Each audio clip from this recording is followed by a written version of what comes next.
thank Cynthia Lanford for all of the things she did to put this together. So I had lots and lots of help. good. I know you did. A lot of people helped set up and brought things. We especially thank Phil Turner for helping us with the video, and also as the new member of our Arts Council in charge of the history, with a focus on the history part. And you can see with our logo up there, part of that is history, arts, and culture. So that's what this is about tonight, is the history of the Harlem schools and those who participated in them. So we're grateful to have with us Jack Hatcher, who actually went to the Harlem Academy, and we'll learn about that in just a little bit. Lori Seargant is here, and you brought your mother's annual from what year? Actually, that was not hers. That's the one I bought at fundraiser. Oh. But I brought mine from 1971 and from 1962. Okay, perfect. Well, thanks for bringing those. Yep, Joyce Gardner is here. Thank you for coming. And you live in Dearing, is that right? Okay. I know a lot of people who lived in Harlem and taught in Dearing, I understand. Is that right? Okay. And Phil, I've already introduced him. Thanks for being here, Phil. So what I'd like to do first, we'll just start with a short history of the Harlem Academy. I've put together just a short video, and then once that's done, I'd like to ask Jack just to tell us a little bit about your experience at the Harlem Academy, and then from there on, we'll just open it up to anybody who has reminiscences that they'd like. And if things get a little bit slow, Cynthia has a few jokes to tell us, right? Finish the academy and also go into the new school. Yeah, do whatever you think. Okay. With that, I think I will just turn the lights out for a minute while I show this video, and then we'll turn it back on when we're ready. Y'all go ahead and move. Whatever. Move? You move.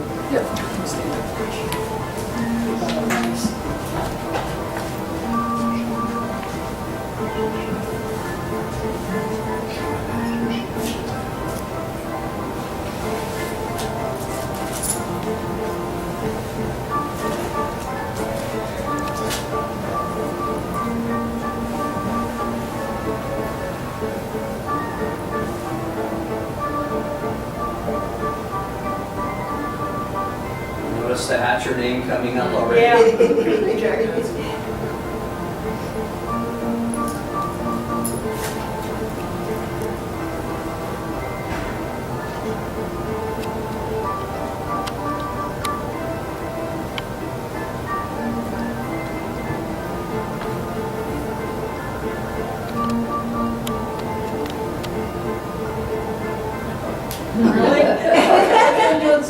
See, that's the old Harlem Arts Council right there. How about that? Maybe we should change our name. I like that.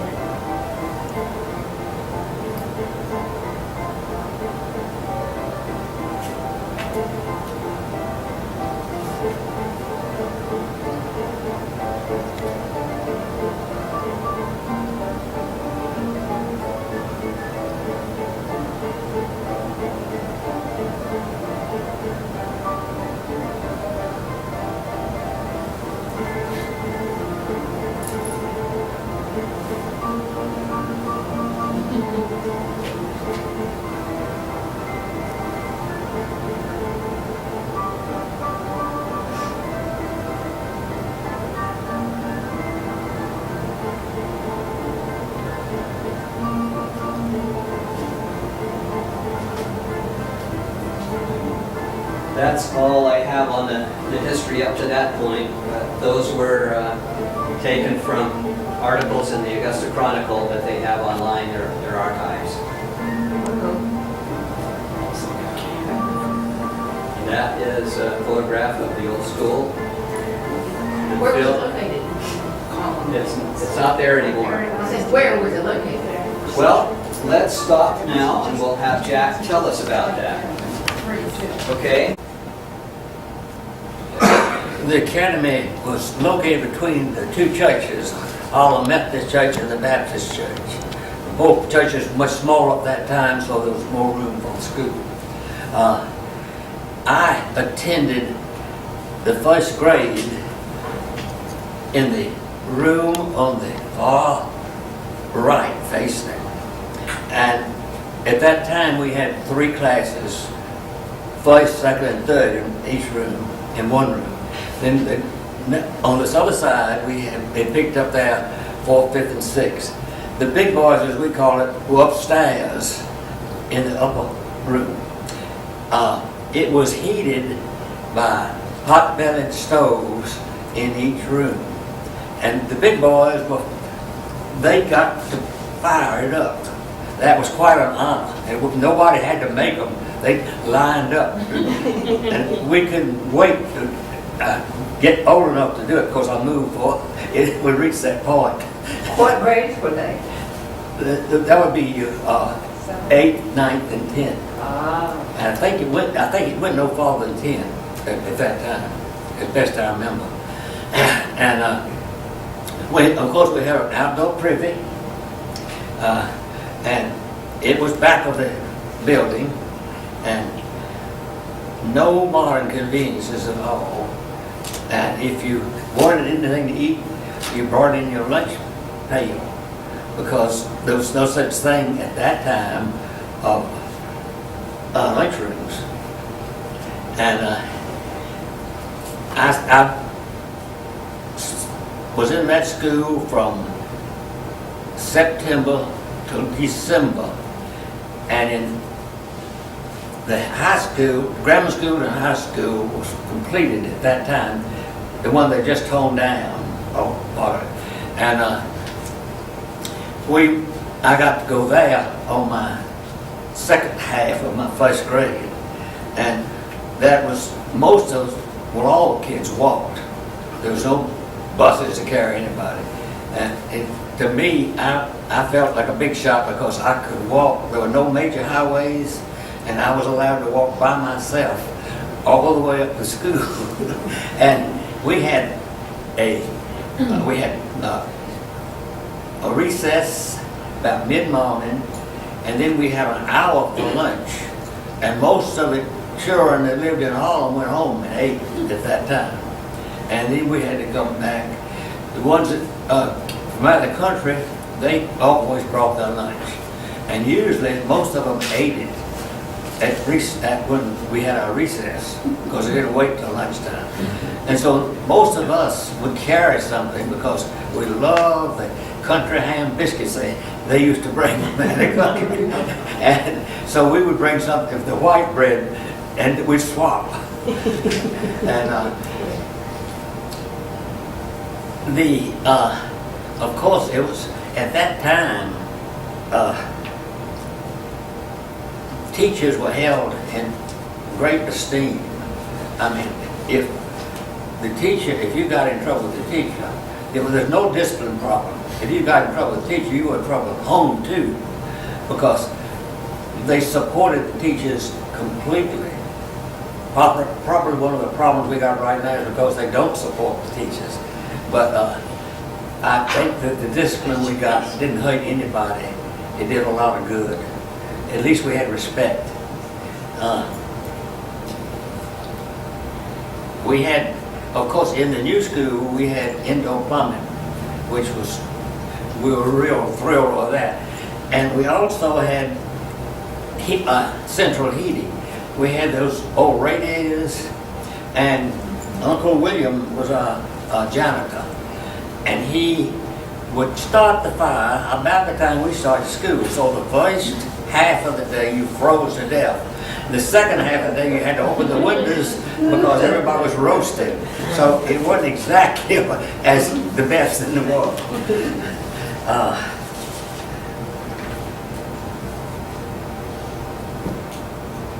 And I think that is the main thing I remember about the school at that time.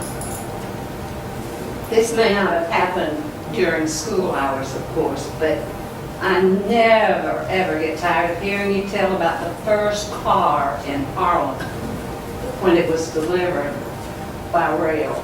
You want that name? Well, please. Okay.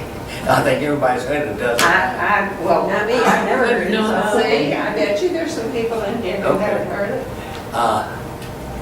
But back, I used to, if you wanted to buy a car, you put in your order and they would drive it up from Augusta. And Mr. Hicks was the first one in Harlem to have a car. And Mr. Hicks, they came up with the car and they taught him how to drive. And he did the loop down railroads on Hicks Street, up West Forest. He made about 4 or 5 runs, and he told them he thought he had it. And so they would go back on the train, because at that time we had trains about every 3 hours at least. And so he pulled up in front of the Hicks house, which was a hotel at that time, and went in there to get his wife to take her a ride. And she told me no uncertain time, no way was she gonna get in that car with him driving. And they left it running, because at that time you had to crank them.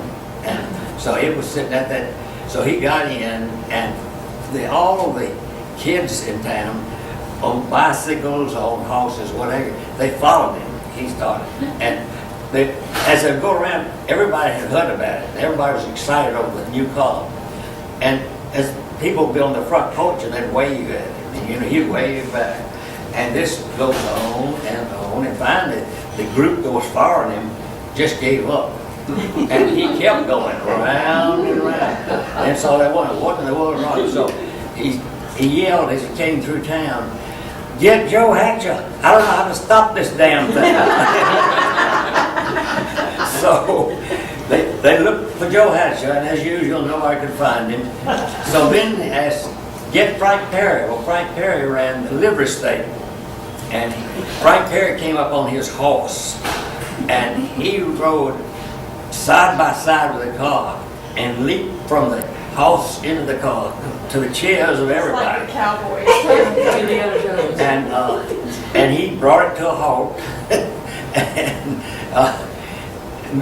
And after that, Mr. Hicks, of course, learned how to stop it, and was singing that constantly all over town driving that car. Very good.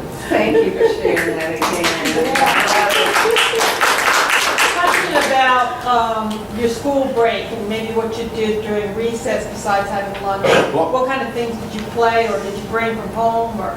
We played dodgeball, Red Rover,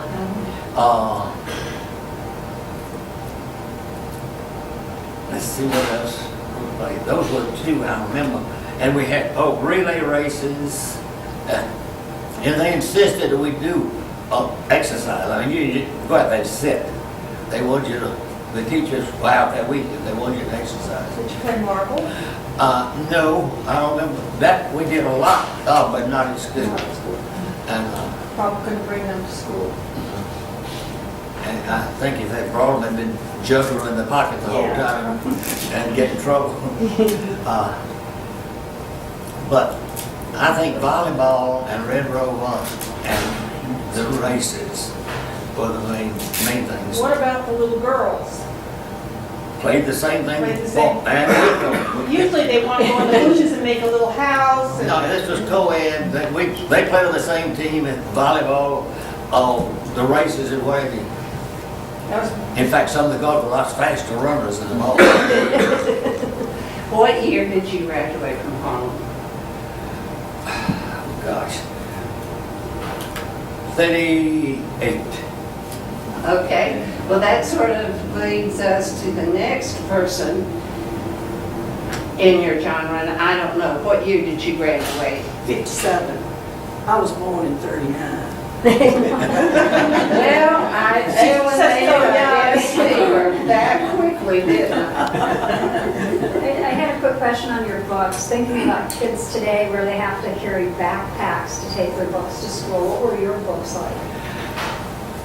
we had what we call book satchels, and they were like, more like a little briefcase. And you took And us you to- always had a lunch bag, box with you.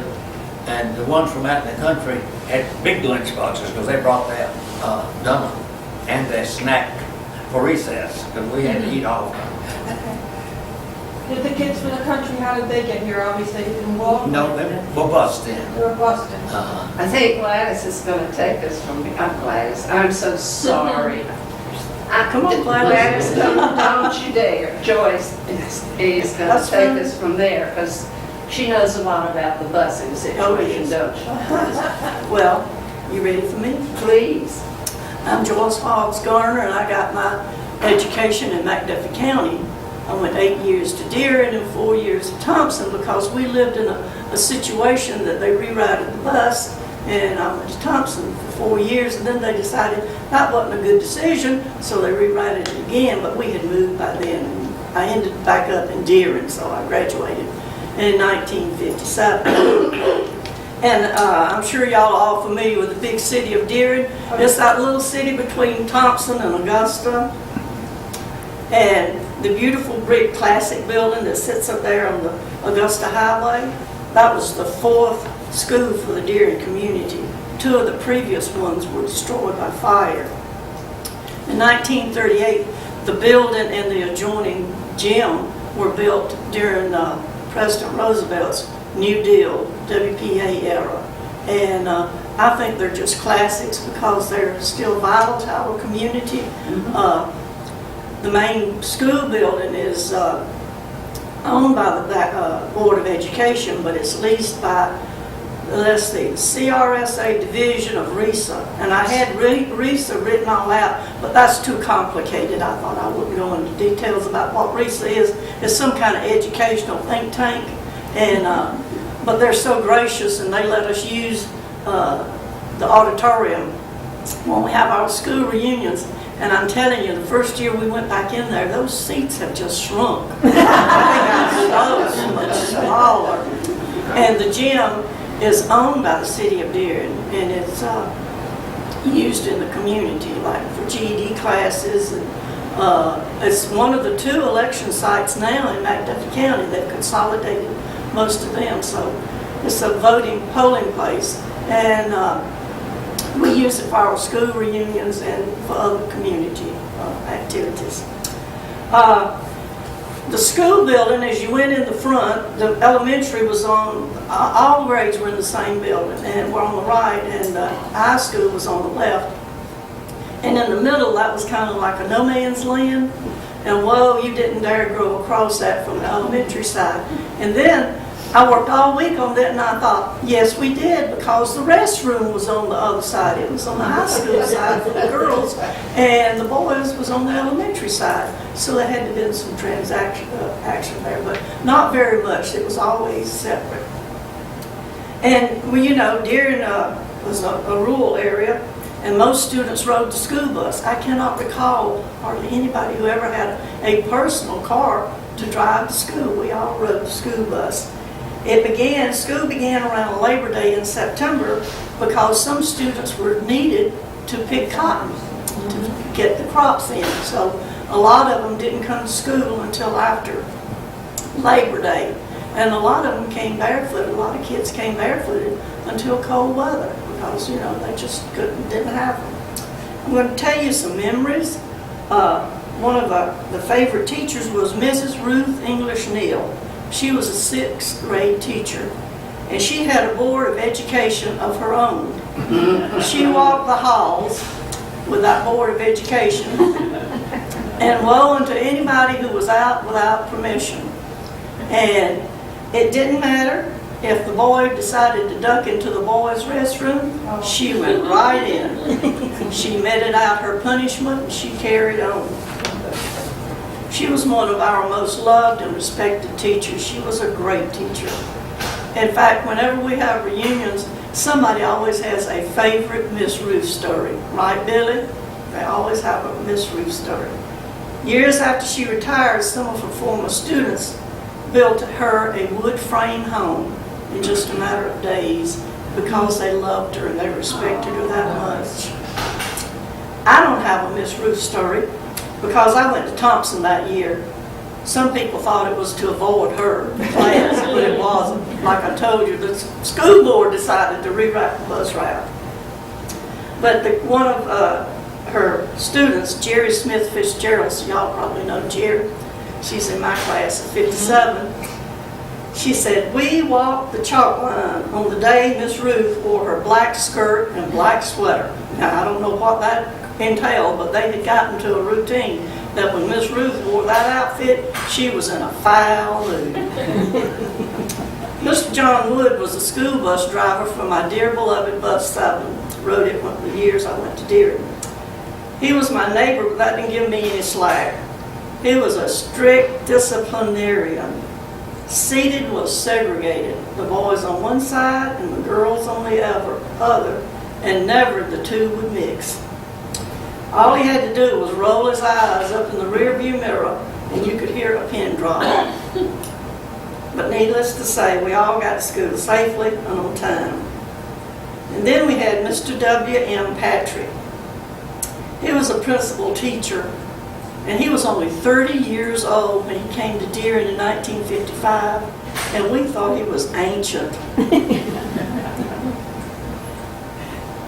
I was one of his office helpers, answering the phone and doing anything that Mrs. Jenna Neal, the secretary, wanted me to do. Sometimes I would grade my fellow classmates' tests and homework. Don't know if they ever knew about it, but I was always very honest and fair.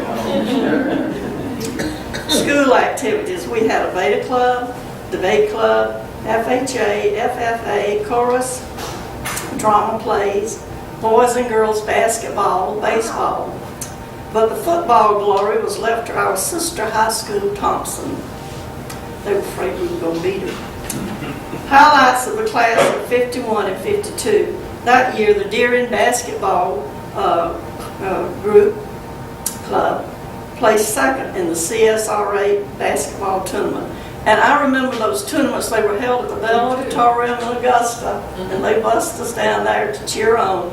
And in the late 50s, it seemed like we always drew midfield, and they would just whoop us something good. They were a little good team. Also that year, 51, 52, we had a baseball championship, Class C baseball championship. Kenneth Reeves, who went on to college and became Dr. Kenneth Reeves, cardiologist in Augusta. He's retired now. He was in the last graduating class with my brother in 1959. Kenneth has a great sense of humor if you've ever been around him. He says, our only attempt at a serious school play turned comedy when Rose Washington Allred ran onto the stage and fell. Instead of getting back up and regaining her composure, she proceeded to crawl across the stage. Was the title Comedy of Errors. Our junior-senior prom. Well, prom was a little misleading. We were not allowed to dance. I don't know if anybody even knew how to dance. Can't remember if we even had music. The juniors were feting us, so we came prim and proper, stand around the punch bowl until time to eat. Ladies, remember those tulle net strapless gowns and high heels? It's amazing we survived. Our senior trip. These are traditions going back to the dark ages, but mainly they went to Washington, D.C. But the year for us, the faculty decided that we should go for more cultural knowledge, and guess where we went? Miami Beach, Florida. Getting there by train, first train ride for many of us. Yes, sir, all those beautiful pastel-painted high-rise hotels. Remember the Fontainebleau, which was supposed to be a favorite of Frank Sinatra? Well, didn't see him, but we did go to the dog racing track. Culture, right, and we toured the waterways on open-sided boats. And to pay for this academic trip of a lifetime, we picked cotton in some relatives' fields. I realized at an early age in my granddaddy's cotton patch that I was not ever going to pick 100 pounds in a day, not even in a lifetime. The class of 1953 did do us one better. They went to Cuba. That was Billy. Huh? That was Billy. That was Billy. But this was before Fidel Castro came out of the mountains, wasn't it, Billy? Or you wouldn't have been allowed in. The Halloween Carnival. The gym was transformed into a wonderland with a huge stage draped in white sheets, where the king and queen, junior king and queen, would preside over the fun. Well, they didn't actually stand or stay there the whole time. Got the picture to it, being pretty. But mainly they marched in with their court in tow. Ladies in gowns and males in Sunday best. Many of them had to be borrowed. Then they left to get comfortable. We also had cakewalks and games and for a nominal few cents. And it was the first time I ever won anything. A coconut cake, and that's always been my favorite. Some fashion trends remembered by Faye Hosdun from the class of 1958. Ladies, y'all relate to this. I don't know if you gents will or not. Wearing starched slips to hold our dresses out. Penny loafers with dimes, if we were lucky enough to have 2 dimes. Wearing 2 pairs of socks with rubber bands around them to hold them up. They were so tight and cut the circulation off. It caused us all to have varicose veins. And those wide stretch belts, I think they now use them as pulleys somewhere in some kind of plant. Idols and how they changed America. To borrow a phrase from today's news, in the 1950s, 2 hurricane idols came on the scene and changed American culture. We had James Dean. When his movie Rebel Without a Cause played at a theater in Augusta, some of us was fortunate to coax Don McCorkle into driving his family's car. And I think the only reason he did, he was sweet on one of the girls in the group. That wasn't me. But I was smitten. I wrote James Dean a fan letter and received an autographed picture, which I carried in my notebook at school for the rest of the 2 years. Shortly thereafter, he was killed in a tragic car accident. Grieving was cut short by the arrival of a truck driver from Tupelo, Mississippi, Memphis, Tennessee, Elvis Presley.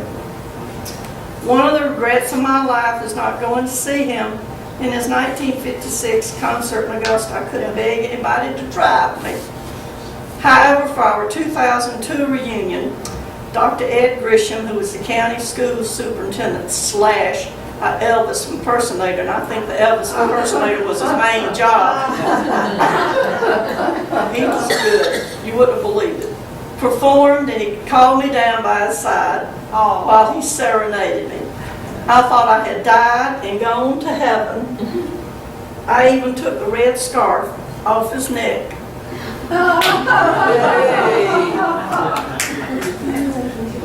One of the highlights of my life.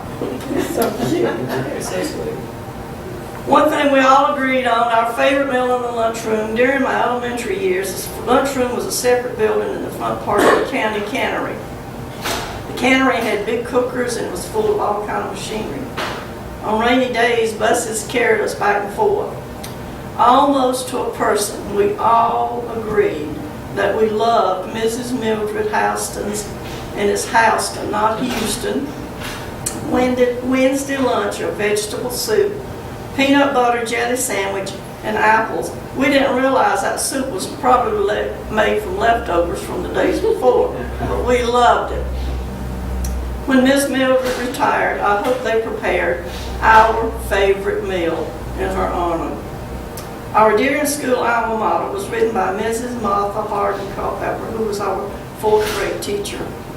I'm not going to sing it because nobody can agree on how the tune goes. We all sing off key. Down in old McDuffie County where southern breezes blow, pulling for the Dearing spirit, may she ever grow. Let the chorus speed it onward, far old Dearing bold.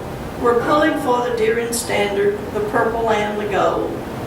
And these are just a few of my precious memories.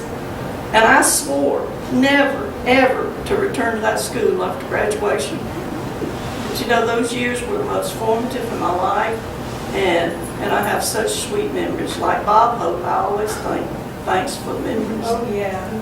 Great job. Thank you. Great job.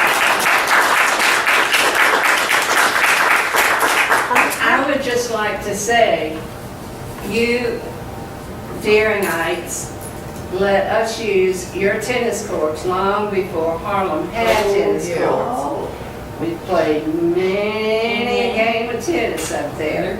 well, you know, those tennis courts were tore down our school lunchroom. That's where our lunchroom was. Well, I'm so sorry for all of you. But also, your trips, your senior trips or whatever, brings to mind, according to Julia Prather, Larry Prather's graduation class acted up so badly that the 1960 class was not allowed to have a senior class trip.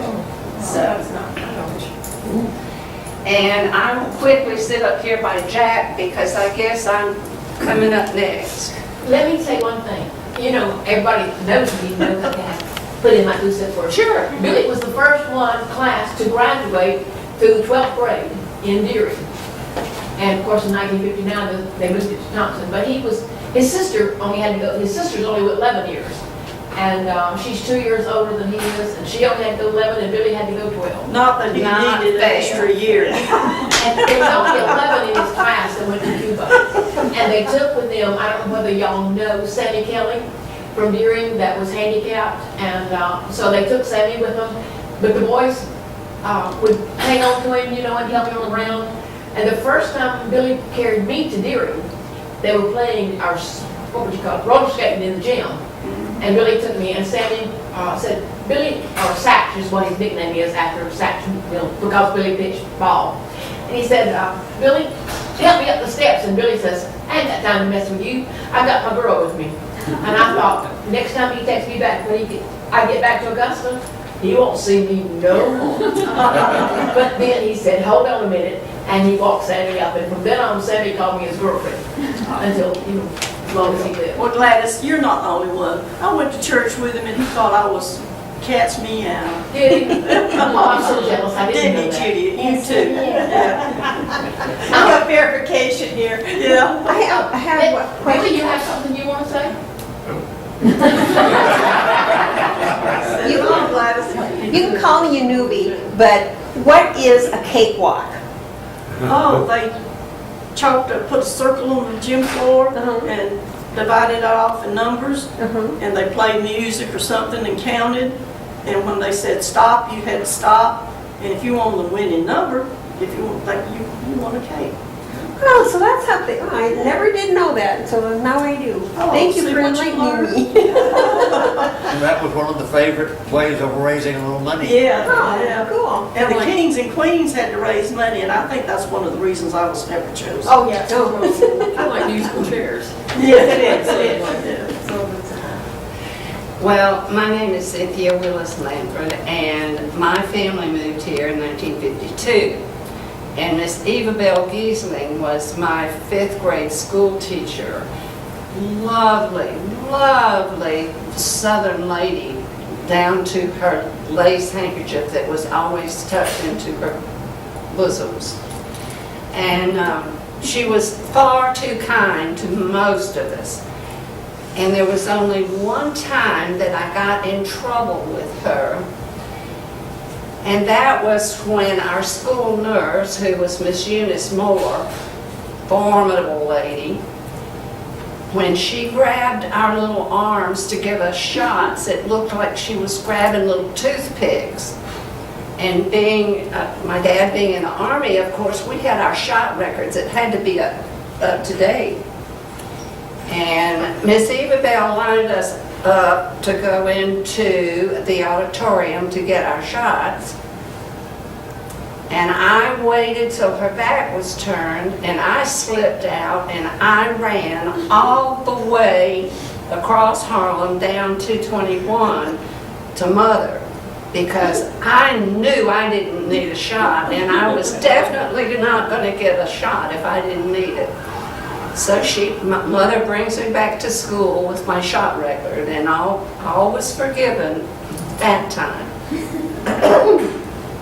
My second favorite teacher was Miss Camilla Prather, and many of you knew Miss Camilla. She taught home economics, and our first sewing project was an apron, a little apron, and it took us, I guess, 2 months to make that silly little apron. Her claim to fame was there was never made a sewing machine that she couldn't thread. And since statute of limitations have long run out, I can tell you that someone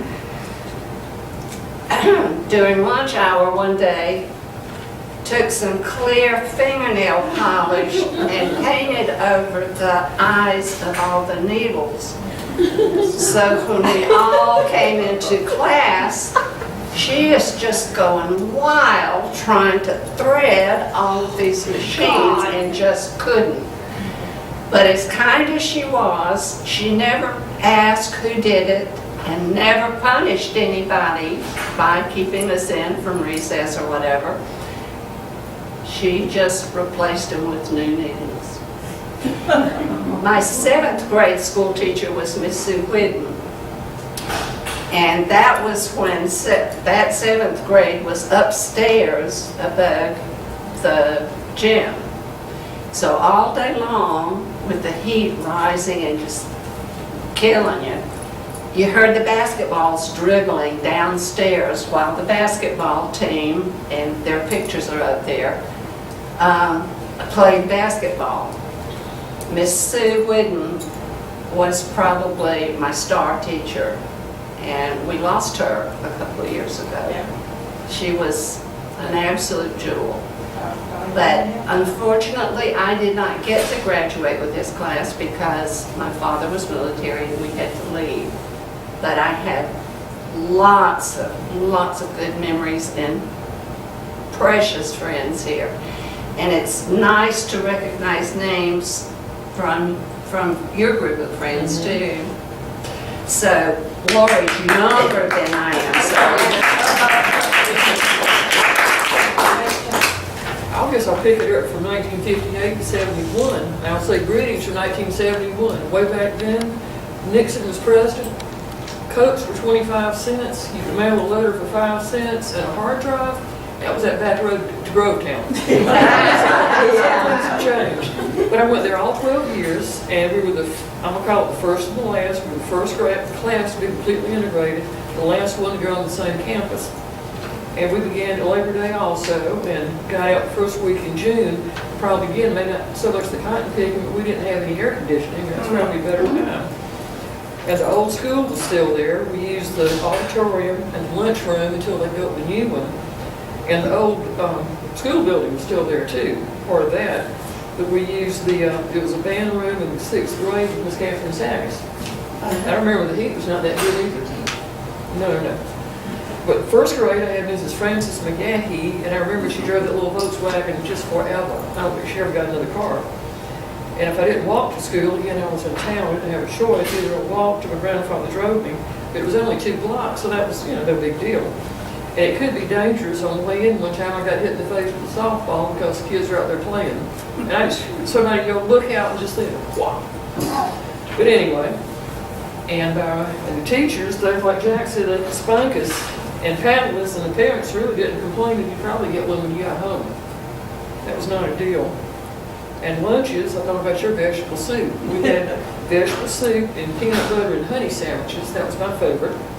And I always liked the school biscuits for some reason. They were so good. And I noticed one time, this was my first feminist uprising, I noticed the little boys were getting 2 and the girls were getting 1. I said, excuse me? And they said the boys do a lot more. And I said, well, you haven't seen what I have to do when I get home. And I'm thinking the same thing. Well, she slid me a second biscuit. And on the playground, we did a lot of different stuff too. And the teachers sat out and talked and gossiped and smoked cigarettes up under a tree. And We had fights with persimmons. We, played on the equipment and stuff, played on the jungle gym, roller skated, played softball, and played on trees, and I remember doing backflips out of the swings. All the talented teachers were just kind of ignoring us again. But anyway, none of the rooms ever had air conditioning, and I remember Mr. Warren that taught me French. I still probably a point, but anyway, he was hard of hearing, and sometimes the heater would start humming. So one person would kind of get everybody else's attention, we'd start, he'd walk around, when he'd kick him, he'd shut up. But anyway, it was all harmless pranks, and I gotta confess, it'd be criminal trespass now, and I can't give up a partner. During the summer, I was about 12 years old, and my little boyfriend was too, and we had a bright idea. We went to the new lunchroom. You know how that wall came down? Well, he got up on the building. I passed his bicycle. I passed mine up, and he helped me get up. He rode our bicycles all the way from the lunchroom, across the elementary wing, all the way down to the other one. Came back, and nobody ever saw us. My clear fingernail polish is nothing compared to that. You better be I was the worst kid. And anyway, and again, the little boys carried pocket knives and in their pockets. Little girls did too. Nobody got in trouble. But one of my favorite teachers was a senior, Mr. Harold Bench. I don't know if anybody remembers him or not. He was just a sweetheart. He was my first male teacher. He was from Ohio, so he was fair game and all those little redneck kids. But one time we had apples for lunch, and I got the bright idea, everybody saved your apple, put them on his desk. We got back, he had apples just stacked up in a huge pyramid. And a girl went to school with, Rosanna Ellich, I don't know if anybody remembers her. But anyway, he was doing this little, he taught American literature, and she was sound asleep on the desk, and he said, shh, leave her. Just leave her while we went to lunch. Well, we got back from lunch, and Rosanna, he said, well, I wonder where she might be. He opens up his closet, put his coat up, and she jumped out and hugged him. And he was laughing, and then he went out and Holly told one of the other teachers, I love these kids. But anyway, we came to learn, we respected other people, and I remember one of our little classmates that would come to school barefoot till he got cold, he never did have shoes, and found out he didn't have any, so we all chipped in and got him a pair of shoes.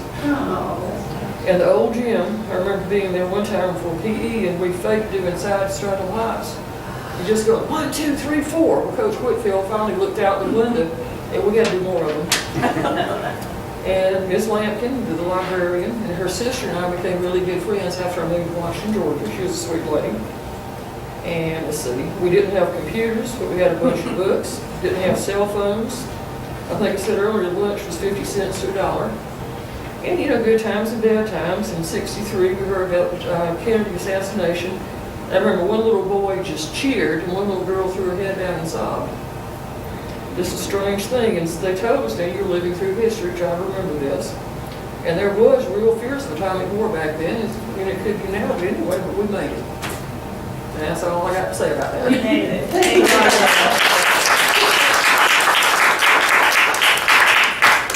I'd like to mention one or two things more about the school. I didn't go, although we had chapel every morning. Yes. This was routine. Yes. And they marched all the children into chapel. And we had sat down. We had songs that we sang. And we had a speaker. And Mr. McGraw was one of the main speakers. He was Baptist minister here. And he had a thing about bees. And we knew more about bees and what they did. We heard that about 3 or 4 times every year.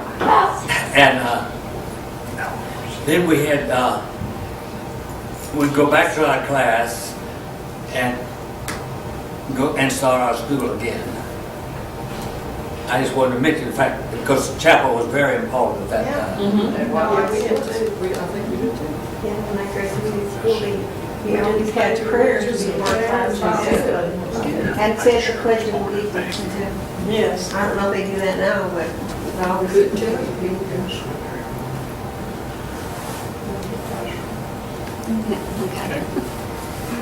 I'm Phil Turner, and I'm going to take you back a little before Lori. My family moved to Harlem in 1955, and I was in the 2nd grade.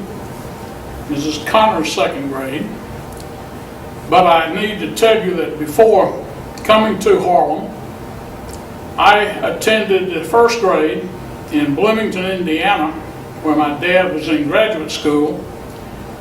And I walked through the door the first day of a brand new, ultra-modern school and spent first grade there.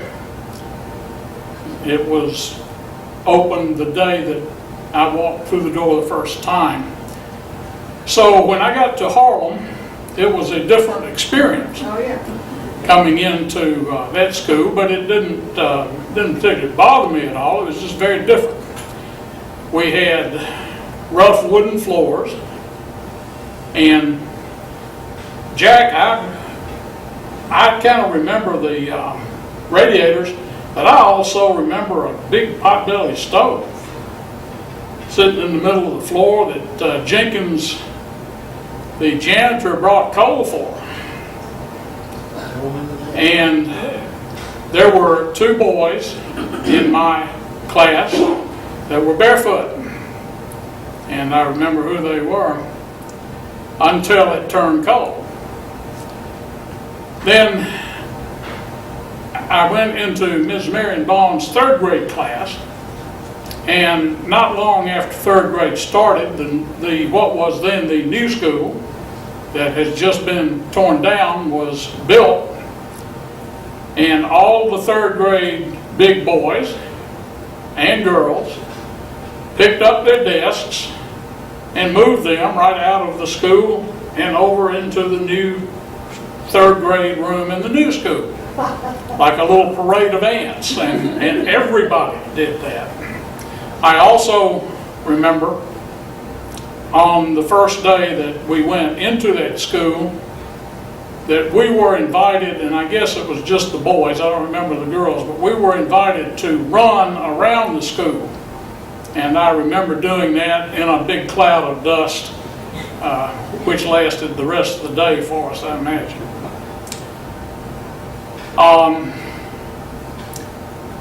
Skipping ahead to 1958 is when the first Harlem football team was formed.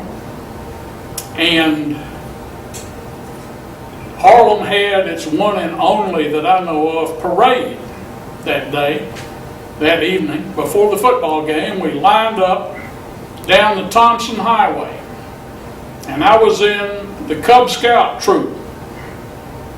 And I don't remember much else about the parade, but all of us Cub Scouts in our fine uniforms climbed up into a World War II amphibious vessel called a duck. And we rode down the highway for the football game parade.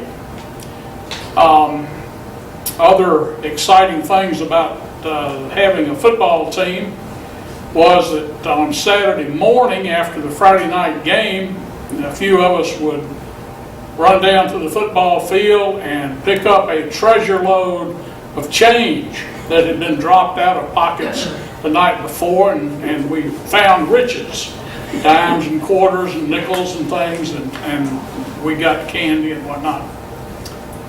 Also, I remember our friends at Thompson, and I thought Thompson must be an awful big place, because when they came to Harlem to play football, they didn't have just one bus. They had two. And it might as well have been the Green Bay Packers unloading over there.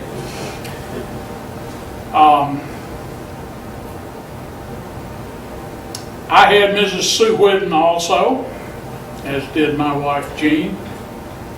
And I'll give you two quick things about Mrs. Whidden that I remember. Her outfit was a red dress.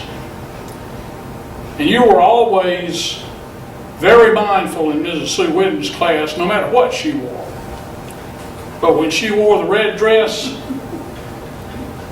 it was especially quiet and attentive in history and government class. I remember that. And my claim to fame in Mrs. Whidden's class was our assignment, the class assignment, was to write a bill and take it through the steps of passage through Congress. Well, that was kind of dry for Phil.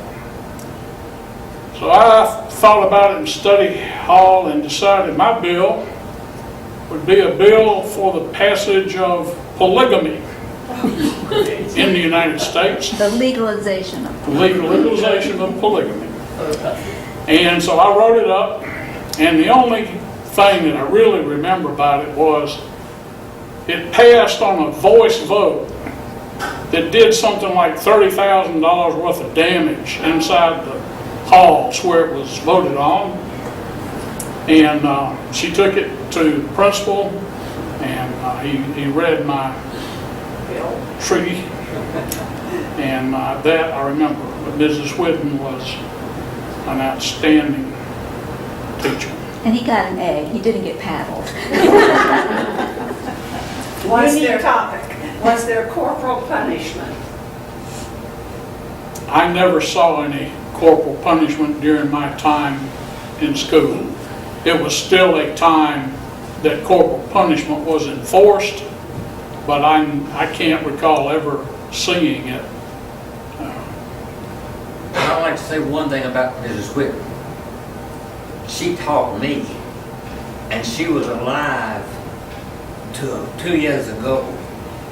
I was 94 years old, and my teacher was still alive, which I think was a miracle. Phil, you Yes. might want to ask everyone to come spend lots of time over here and see how many people that you can recognize. There's lots of memorabilia and everything over here, and I knew that you had something in here. And I do have something that I'll share just a little quick bit out of. This is just a copy, but it is listed as the first annual catalog of Harlem High School, built in 1887, and the date for this is 1908, 1909, and in it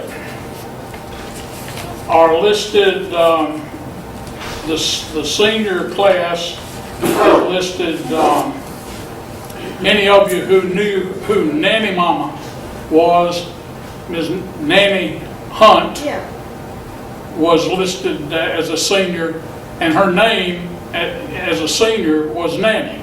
I always thought, of course, that she became Nanny Mama, but no, she was Nanny Whitaker too.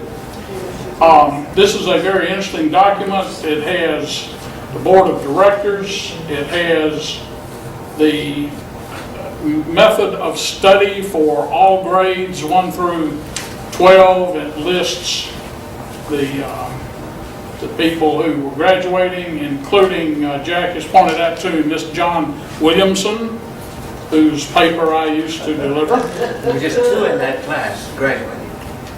And then, of course, there's the advertising, and this says, our business is banking. Banking is our business. The bank that does things, Bank of Harlem, Georgia. And that bank was founded in 1905. Georgia Railroad Bank, capital and surplus of $575,000. The school supply house, R.R. Hatcher, furniture, stoves, hardware, and buggies. W.E. Hatcher and Son, dry goods, and so forth. It's just a copy, but I know who has the original, and it's a significant piece of history. I think that's enough of my memories, unless there are any questions. Beautiful job.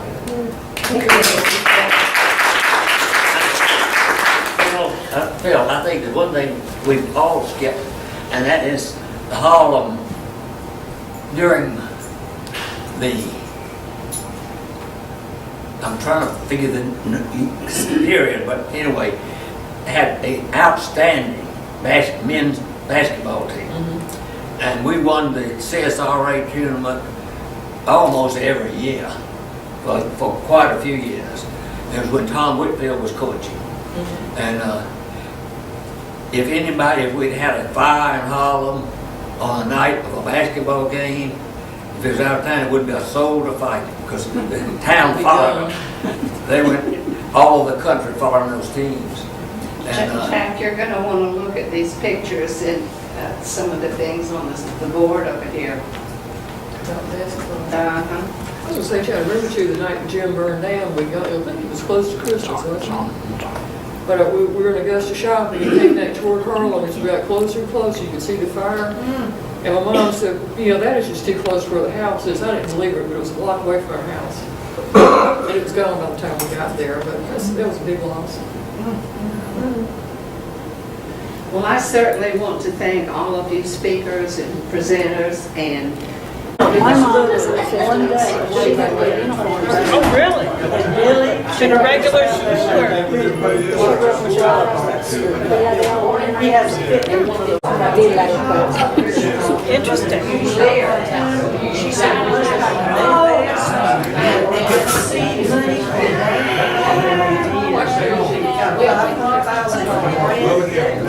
real pretty girl, that one.